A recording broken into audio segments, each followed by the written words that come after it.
This is the OnePlus Nord 2 5G. This time OnePlus have added a few key upgrades that can make this a real flagship killer. Let's get started with what you get in the box. We got the 8GB RAM, 128GB storage, Blue Hazel variant. Getting into the box, you've got the phone up top with a serious design upgrade over the previous Nord, looking a lot more premium. Moving further along, you get the clear case with a bit of a texture on the back, and I kind of like this. Moving in, you obviously have the SIM card ejector tool as well, a message from OnePlus welcoming you to the team, some more paperwork, and obviously the OnePlus stickers that we see all the time. You then also have the classic thick Type A to Type C OnePlus cable and a 65-watt warp charger. And finally, of course, we have the OnePlus Nord 2 itself. Actually looking pretty good. So that takes us to the build quality and the design on this. It has the same size, weight, and shape as the first model, only the camera bump being a bit different. The back panel is made of Gorilla Glass 5 and does a really good job at covering up fingerprints.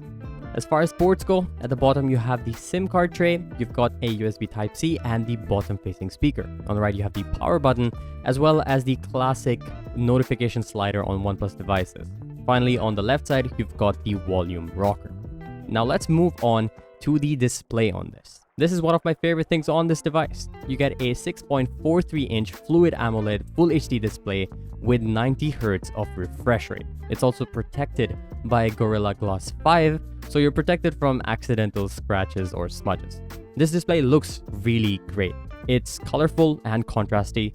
It's pretty color accurate as well and supports HDR10+. Brightness on this is pretty great as well in most situations, even outdoors in harsher light situations. It also has 90 Hz of refresh rate, as a result of which you get a really smooth feel and experience when using this phone for pretty much anything you're doing.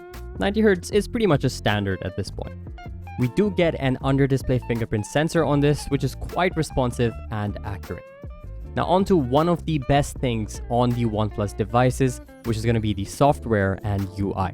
The OnePlus Nord 2 is running Oxygen OS 11.3 based on Android 11. It's not as close to stock Android as OnePlus once was, but it is a lot better than about 90% of the Android skins on the market. It gives you a fair bit of customization and it feels clean, fluid, easy to use and navigate through without any excessive obnoxious bloatware. So very happy with that. Now let's move on to the next part of this, which is the performance. This time around, OnePlus chose to use the MediaTek Dimensity processor rather than the Qualcomm Snapdragon one. We've got a flagship level Dimensity 1200 processor with 8 gigs of RAM. This is one of the better chipsets out there in the market right now, and when it comes to performance as well as heat management and efficiency, it's definitely one of the best ones. Gaming on this feels absolutely amazing, and it allows you to play at max graphics and max frame rate without any issues whatsoever. Coupling that with the fast 90 Hz refresh rate, it feels really great to play on for long hours without any sacrifice on smoothness and even battery life. This of course also includes multitasking, which feels absolutely brilliant on this. Now onto the camera and camera performance on this. You get a triple camera setup on here. The first camera that you're going to get is a 50 megapixel f1.9 main shooter.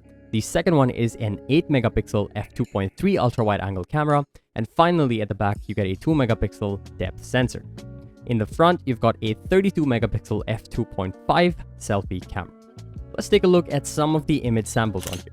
So images straight out of camera look pretty decent. I would say this is a very average camera for both the wide angle lens and the ultra wide. Images feel a little bit washed out, lacking contrast. Colors are pretty decent and the portrait mode separation is okay, but the ultra wide is where it's lacking. The selfie camera overexposes a little bit.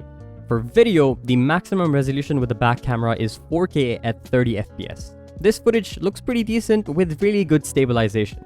The sharpness is pretty good, color accuracy is decent, and HDR is pretty nice. However, the exposure can fluctuate a little bit, and that's something I'm not a huge fan of.